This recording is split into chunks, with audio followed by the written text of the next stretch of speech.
back to another Daishinfinity video. In this video, we're going to talk about the derivative of the function secant of x, which is a part of the trigonometric function. So it states that d dx, so the derivative of the function secant of x is equal to secant of x times tangent of x. So it just states that the derivative of this function is the function itself times tangent of x. So in this video, we're going to try and prove this identity. Before we prove this identity, we have to know the general definition of f prime of x, which states that f prime of x is the limit definition where h approaches 0 from left and right of f of x plus h minus f of x, and the whole thing over h.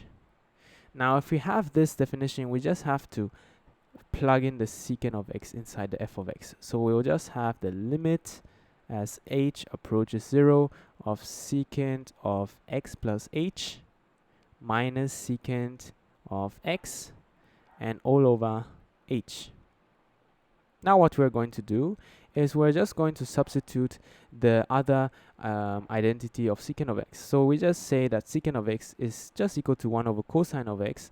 So we're just going to use the cosine of x for the limit, which would say that we'll have cosine of x plus h minus 1 over cosine of x and the whole thing over h.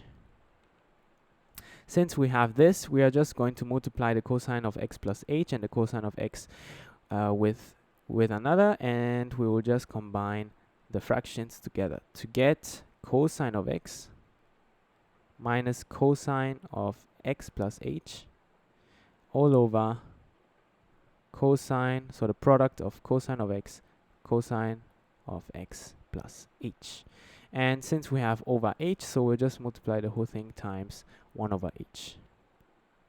Now what we're going to do is we just have to think about how we are going to manipulate or distribute or do anything mathematically so that we can get rid of those complex x plus h's and then get into solving this limit.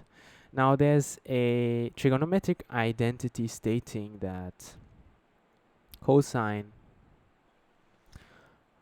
of x plus h minus cosine of x is equal to negative 2 sine h over 2, and that multiplied by sine x plus h over 2.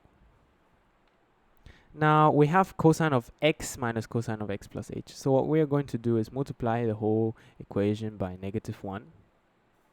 So that we'll just switch the cosine of x plus h and the cosine of x. So we'll get cosine of x minus cosine of x plus h, which would equal 2 sine h over 2 sine x plus h over 2.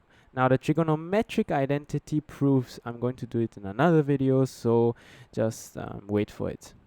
So now we're just going to plug this whole expression into our limit. So we'll just have the limit as h approaches 0 of 2 sine h over 2, and then we'll have the sine x plus h over 2 and the whole thing divided by the product cosine of x plus h times cosine of x, and I'm just going to arbitrarily write the h over here.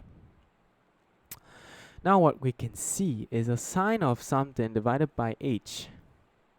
Now we know indeed that the limit as h approaches 0 or any variable of sine of t, or let's say, okay, so we took t, so I'm just going to write t divided by t is equal to 1.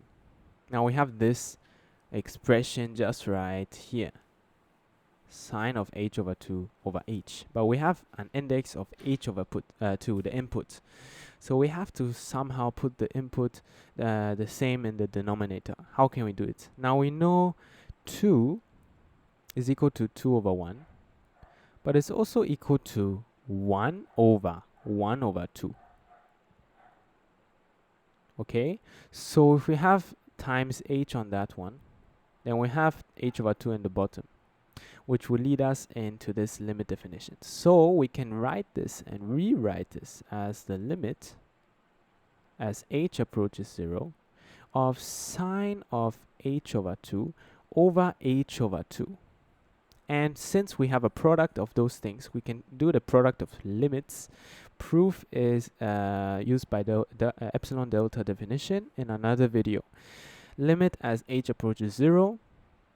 Now we have sine of x plus h over 2, and the whole thing over cosine of x cosine of x plus h. So we know this is going to equal 1 when we let's let some r equal to h over 2. So it means that if h approaches 0, r will also approach 0. So we'll just plug in the r's right here, r, and it will also approach 1. Okay, no problem. So we are just going to focus on this specific limit. Now this specific limit is very easy. If we look at the expression over here, just what we have to do is plug in the h, and we see this h and this h is going to approach 0, which means we are just left with x's, which is independent of h, so we can just write it without the limit. So we just have sine of x divided by cosine of x times cosine of x, which is just simplified to sine of x divided by cosine of x times 1 over cosine of x. Now what is sine x over cosine of x? That is just equal to the tangent of x. And what is 1 over cosine of x? That is the same thing as secant of x. So I hope you like this video. Please like and subscribe, and we'll see us in the next Daishinfinity video. See ya.